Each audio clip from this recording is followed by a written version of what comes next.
खुलुमबाय दिनै 2 डिसेम्बर 2023 शनिबार गुवाहाटीआव सासे सुबुङा सासे हिनजावसाखौ आथोनारि गाग्लोबनायनि जाहोनाव पुलिसजों एरेस्ट खालामजादों। हमजानाय दायनिगिरिनि मुङा जाबाय प्रफुल्ल हाजरिका। नगाव जिल्लानि सिङाव थानाय काकीनि थागिबि प्रफुल्ल हाजरिकाया थांनाय दानथाम सिगांनो हिनजावसाखौ साख्रिगोन बुंनानै गुवाहाटीआव माजुलिनिफ्राय गावनि रुमाव लाबोदोंमोन। बिनि उनाव हिनजावसाखौ थाखुमा गारि सावगारि लाखुमानानै सावगारिखौ भाइरेल खालामना होननानै बुंनानै ब्लेकमेल खालामबाय थायोमोन। उनाव हिनजावसाया जाथायनि सायाव बिरला सेनानो खौरां हरो आरो खौरां हरनायनि उनाव बिरला सेनाया हमनानै दायनिगिरिखौ बा प्रफुल्ल हाजरिकाखौ दिसपुर पुलिसनि आखायाव गथायनाय जायो। राजस्थाननि पाल्लीआव बिफाया गावनि असे फिसाजोखौ गोदोना हासिना बुथारखांनायनि उनाव पेट्रलजों लुनानै सावदों आरो स्पटनिफ्राय खारखोमालांदों।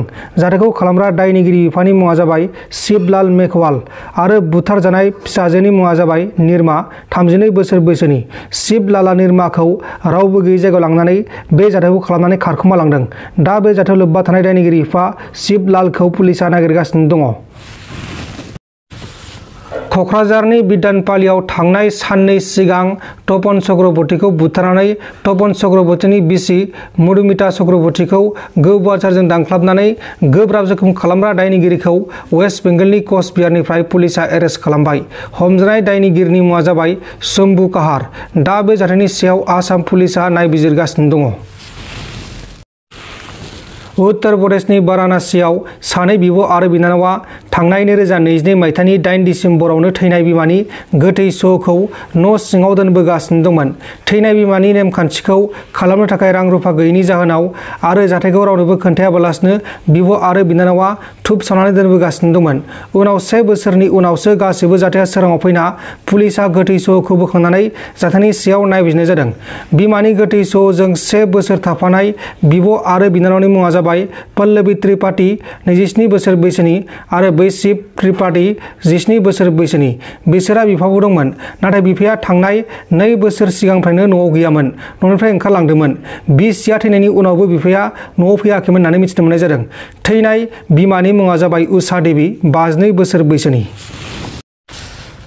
छत्तीसगढ़नि करबायाव सासे 28 बोसोर बैसोनि सिख्लाखौ लांखारनानै जिनाहारि खालामनानै बुथारखांनायनि उनाव बिनि गोथै सहखौ केराजारि हाग्रायाव फबना दोननायनि उनाव जाथायाव लोब्बा थानाय 7 दायनिगिरिफोरा पुलिसजों एरेस्ट खालामजादों। हमजानाय दायनिगिरिफोरनि मुङा जाबाय सोनुलाल साहू 27 बोसोर बैसोनि। बे जाबाय गुबै दायनिगिरि सन्दीप भय 21 बोसोर बैसोनि, वीरेंद्र भय 19 बोसोर बैसोनि, सुरेंद्र भय 21 बोसोर बैसोनि आरो जीवाराव 19 बोसोर बैसोनि।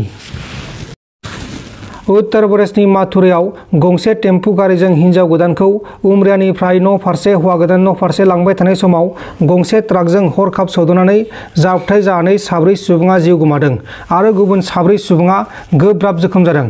थैनायफोरनि मुङा जाबाय दालबार सिंह 35 बोसोर बैसोनि, ध्रुव 0 बोसोर बैसोनि, सुन्नी लाल 55 बोसोर बैसोनि आरो श्याम कुमार 40 बोसोर बैसोनि।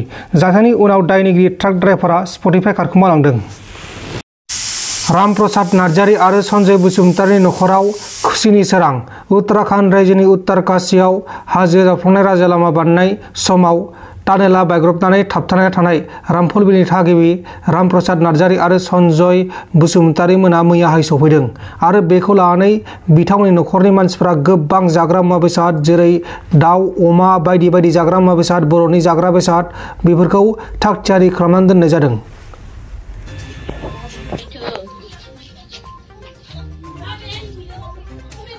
Itu boiler mangko, itu boiler, itu labra, itu lalu kopi labra, itu boiler, itu dali, सब खाइलो।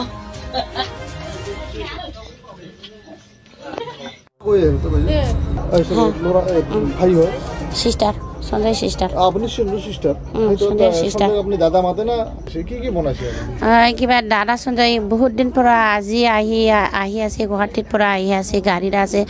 এতিয়া দাদা সঞ্জয়ৰ কিবা ৰাইজসকলে কিবা অলপ ভাত চাৰ কিবা মাংস ডাল বুট কিবা কিবি বনাই আছে। এতিয়া কিবা গাহৰি মাংস বনাইছে আৰু ব্ৰইলাৰ মাংস বনাইছে আৰু ডাল বনাইছে।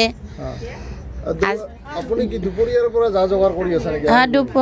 সকালবেলা কিবা যোগাৰ কৰি আছে, এতিয়াতো আহি আছে, এতিয়া ফাব লগা আছে, এতিয়া যোগাৰ ৰেডি হ'ল, কিবা মোৰ দাদা সঞ্জয় কিবা আৰণাই দিয়া কিবা কৰিব, আদৰ কৰিব কিবা। আজি আপোনাৰ কেনেকৈ লাগিছে? বহুত দিন পৰা ইমান কষ্ট কৰি আজি মোৰ দাদা ঘৰত আহি পাই মনটো খুব শান্তি লাগিছে, বহুত মনটো ভাল লাগিছে। এতিয়া দাদা আহিলে ৰাইজসকলে আৰণাই দিয়া আদৰ কৰিব। প্ৰমোদ বড়ো ছাৰ আৰু মোদী ছাৰ আৰু লৰেন্স ছাৰ আৰু কিবা চিফ মিনিষ্টাৰ কিবা Himanta Biswa Sarma sir, thank you, ধন্যবাদ দিছোঁ।